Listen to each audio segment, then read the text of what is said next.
Yeah. How many guys do you have under you right now? We have a little over 600 employees. We have 240 sworn deputies, about 150 jail staff. And then obviously we've got some civilian staff, but we've got about 50 posse guys too. These are civilians that we give take home cars to. They put on a uniform, they have a gun, not a reserve program. I got those too. These are civilians What? that actually go out and assist our deputies, whether it's scene security, transporting prisoners. I've actually been in fights with posse guys where they've been the guy with me. I've cleared houses with a posse guy. And these are not certified, post certified guys, but we put them through enough training to where our insurance company is okay with them going out and responding. They wear this exact same uniform as the deputies. They have a take home car. So that's part of our agency. And they put in about 2,500 to 3,000 hours a month, a tremendous asset to the community. And these are just people that are regular people that want to come out and be part of protecting their communities. And I tip my hat to them. I have never heard of that ever. Yeah, That is it was that. great.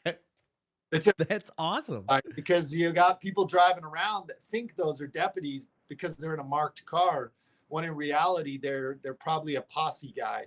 And what happens is if you get let's say it's a major scene, instead of tying up a bunch of deputies to do scene security or traffic control, we send the deputies back out to work to respond to calls, and we keep the posse guys there. And this is a big county. My county is the size of the state of Connecticut. So if you have to transport somebody, it can be an hour there to the jail and at least an hour back. And so you got posse guys that are volunteers that'll take your 10-15, your arrest, take them down to the jail, book them in for you, and that keeps the deputy on the street in the beat. And it certainly is a huge blessing to us as an agency. Did you do that, or were they already there? They were already there. What Okay. we've done is we've really bolstered that. We do the same thing with them. Look, we give them the ability to run their organization, and we don't tie their hands. We've actually increased their responsibilities from the previous administration. We've really given them a lot more responsibilities. They used to wear different colored pants, and I was like, look, nobody cares, especially at night. They're not going to know if they're different colored pants. Put them all in the same uniforms as the deputies. The only difference is they'll have a rocker that says Posse, but the average citizens doesn't recognize that. And I will tell you, they've just been a huge blessing to us. And they come out, they work hard, and the deputies appreciate them, and they're just part of the PCSO family. That is an outside the box idea I have never considered. I immediately I'm just like, oh God, what if but they're not taking the calls necessarily. They're backing up, correct? Yeah, a lot of times the posse guy will get to the call beforehand. Uh, like an accident. They might show up in an accident. There's nothing wrong with them starting to go to work on that. We don't let them run code. And then we don't let them arrest anybody. But if I'm on scene and I say, hey, put that guy in handcuffs, they're working under my authority. And so when they're on scene, they're working under the authority of the deputies. And so the deputies can be like, hey, that guy's under arrest, put him in cuffs. And the police Nice. help them do that. We put them through about 350 hours of training. We make them go through our firearms qualifications just like our deputies do. And then we have ongoing training just like the deputies do. So honestly, they're basically like a deputy. Yeah. Some of these guys are really good.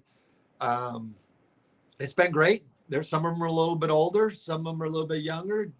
We got IT guys. We got guys who make good money that don't want to actually be a cop, but they can still come out and be a cop by being a posse guy.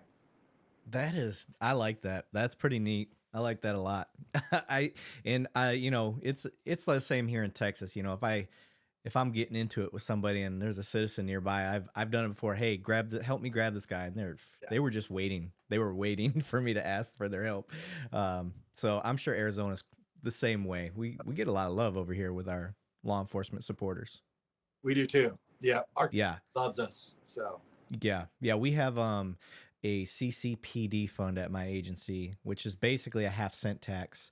They vote on like every 5 years, and it gets like 90% approval rating, and all the tax revenue that comes into the city, we get a half-cent of that every dollar spent. So the equivalent is like 64 mil a year or something like that. It pays for our cars and all of that stuff. awesome. Yeah, yeah. So it's a thermometer, really. You know, if the citizens, if the vote gets low one year, then we're like, whoa, we got to figure out, reevaluate what we're doing and step it up so we get that vote back up. Yeah, You know, we don't like anything below 80%. I love it.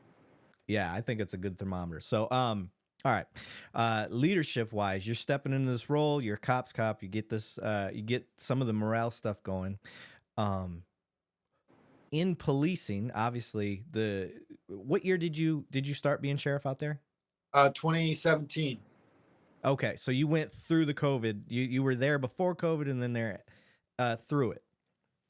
As a leader, did you see the writing on the wall of creating COVID officers? I don't know if that's a term where you're at, but where we're at, we call them COVID cops because the way they learned to be a cop coming out of the academy was so different than what any other cop had learned. And so you have to kind of like as a leader be like, all right, I understand that you guys didn't get to really be cops during COVID, but here's how you are proactive. Here's how you do these things, and you got to kind of coach them differently. Did you see that coming as a sheriff?